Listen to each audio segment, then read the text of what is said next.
6 months after breaking ground here, we were processing water, and we're still refining and optimizing this plant for our client to just make the whole plant as efficient as possible. The Aeroflow team run this plant with an on-site operator, remote support from Sydney, and then our chemical procurement department are making sure that we're always topping up all the consumables and chemicals required on this site. So it's super critical that this plant never stops. This water keeps coming, this water must leave the site on spec, always on spec.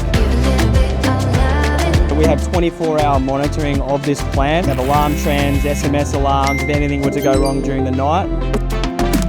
It's been a huge effort by our team, from the design, all the process engineering, exceptional project managing, and now into operations and logistics and the whole supply chain coming together. I'm super proud of our team for what we've been able to achieve up here.